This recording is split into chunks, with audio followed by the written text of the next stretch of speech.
НАТО ЕПС форумот одржан во 2007-та под покровителство на владата на Груевски била пералница на пари со наместени тендери во висина од 3 милиони евра, обвинува опозицијската СДСМ. Според сознанијата од Бихачка, владата на Груевски за овој министерски состанок дала грдна сума пари. Преку ноги биле поништени тендери, кои подоцна истите се договарали и подпишувале во 4 очи. Наводна афера тешка 3 милиони евра, пари потрошени само за еден ден. Фрампантни 600.000 евра потрошила владата за рента-кар и еднодневно користење на возилата, обелоденува СДСМ.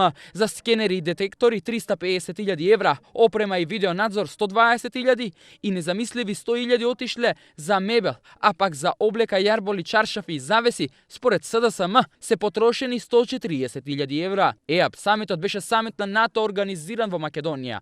Самит со најдобра оценка за организација, експресно одговори владеачката ДПМНЕ. Бараат од СДСМ сознанијата за незаконско постапување да ги достава до институциите. Спроведена е сомнителна јавна набавка за изнемување на 40 возила, за кои се потрошени неверојатни 200.000 евра. За оваа избрана фирма погодувате со непосредна спогодба во 4 очи.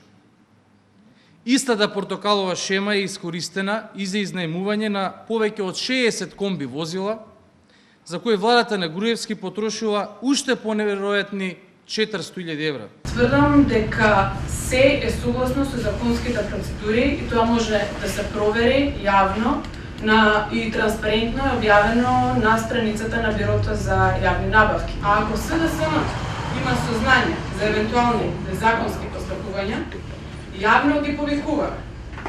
Истите да ги пријават до сите надлежни институции. Паралелно на ова пак обвинувањата за аферата Надеж 1 и 2 ќе се најде пред суд. Шефот на кабинетот на Црвенковски, Наташа Саздова, тужби за клевета ќе поднесе против Бичеклиски, Стефановски, Димовски и Андоновска. Дрско лажеле и манипулирале со документацијата. Немало криминал, немало малврзации. ДПМНЕ само селективно ја објавувала документацијата од председателскиот архив за најдобриот председателски самит. Брифираат од Бихачка. Законска грешка немало со понудите, изборот за најповолен понудувач, туку техничка грешка имало само со копијата, заверена од Државниот завод за статистика, односно договорот подпишан меѓу кабинетот на Црвенковски и фирмата Пристоп на 7 април, бил архивиран на 21 април 2008 година. Велат од СДСМ демантираат исто така дека фирмата Пристоп во минатото организирала кампања на СДСМ. Државниот завод за ревизија, предводен од човекот на Никола Груевски, констатира дека самитот на председатели е одржан и спроведен согласно законот од почеток до крај.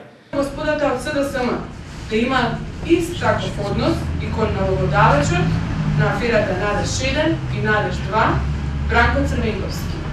Ги повикуваме да го пријават и Бранко Црвенковски до сите надлежни институции. Додека институциите мудро молчат за сите овие афери, Надеж 1 и 2 и за НАТО ЕАПС форумот, и двете партии на големо се подготвуваат за предвремени избори. Од СДСМ, иако не ги соопштуваат листите и кандидатите, уверуваат дека на 5 јуни тие ќе победат. Нема информации се уште дали Црвенковски сепак ќе биде на изборна листа и дали СДСМ бара нов кандидат за иден премиер. Не сакале да шпекулираат со имења се до Конгресот кога и официјално ќе биде презентирана изборната кампања.